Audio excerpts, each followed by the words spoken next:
நான் லவ் பண்ண காலத்தில் வந்து லவ் பண்ணி அது பிரேக்கப் ஆன காலத்தில் வந்து எனக்கு என்னென்ன போயிடுச்சுன்னா, என் நிம்மதி, என் சந்தோஷம், என் சிரிப்பு, என் தூக்கம், என்னுடைய அந்த உண்மையான தன்மை, இந்த மாதிரி நிறையா போயிடுச்சு.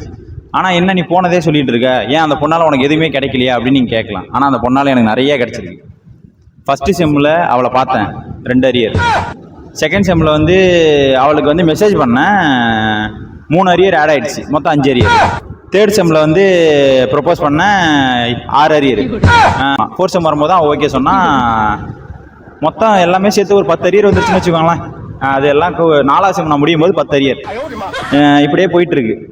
அவன் என்னை லவ் பண்ணுறான், ஆனால் அவள் எல்லா செம்முலையுமே ஆல் கிளியர். அவள் வந்து ஃபஸ்ட் செம்லேருந்து 8th செம் வரைக்கும் எல்லாமே ஆல் கிளியர். நான் அவளை லவ் பண்ணிவிட்டு 4ஆம் செம்மில் 10 அரியர், 5ஆம் செம் வரும்போது 13 அரியர், 6ஆம் செம் வரும்போது 18 அரியர். அப்படியே அரியர் குட்டி குட்டி குட்டியாக போட்டு போட்டு போட்டு போயிடுச்சு. 7ஆம் செம் வந்துச்சு, லைட்டாக அவள் விலக ஆரம்பித்தா, என்கிட்ட பேசுகிற டைம் குறைஞ்சிருச்சு. அந்த என்கிட்ட அவள் பேசுகிற டைம் குறைஞ்சிருச்சு. டைம் குறைஞ்ச உடனே 17 அரியரை வந்து 10 ஆக்கிட்டேன். 7 அரியரை முடிச்சிட்டேன் 7ஆம் செம்மில். 8ஆம் செம் வருது, இது ப்ராஜெக்ட் தானே பண்ணுவோம், final year engineering. Final year engineering வந்து ப்ராஜெக்ட் பண்ணிகிட்டு இருக்கோம். அப்போ என்ன ஆச்சு, 10 அரியருன்றத அப்போ என்கிட்ட அவள் சுத்தமாக பேசுகிறதே விட்டுட்டா, என்கிட்ட சரியாக பேசவே இல்லை. அந்த டைமில் என்ன பண்ணிட்டேன், 10 வந்து 3 ஆக்கிட்டேன். 7 அரியர் அதில் போயிடுச்சு.